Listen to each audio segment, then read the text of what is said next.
Morning, it's Craig again.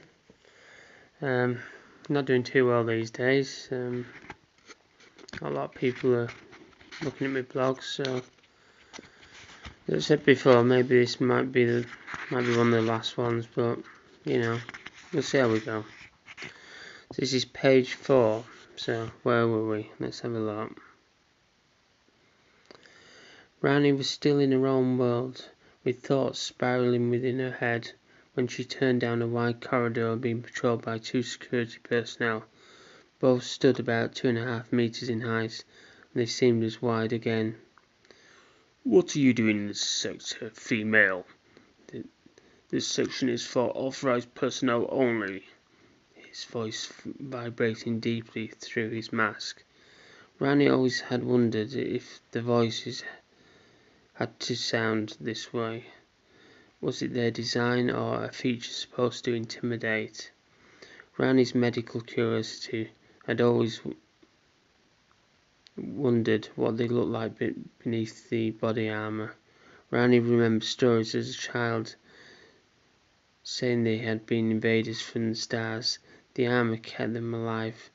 Without it, they would die quickly. She heard that in combat, just before they delivered a lethal blow, they removed their helmets so the enemy could look into their eyes as the life was taken from them. "I'm sorry, I was looking for a transport back to the community." The guard hit a wall panel. Green lights began to pulse. He had hit the panel harder than he needed to. More for effect, she supposed. "Follow the lights. They will lead you to the terminal." Once more they began conversing with one another as if she wasn't even there. Such behaviour was the key to victory. The enemy had become arrogant, while her people had become strong. Her people treated like beasts of burden, perhaps not even that well. She hoped she would live to see the day when they would pay for underestimating what her people had become. Kyla had had her son taken an hour after his birth. She had been ordered to get some rest. Kyla wondered how long her son would be allowed to stay with her.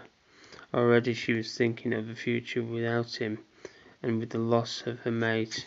She didn't know whether she would survive if she was left alone.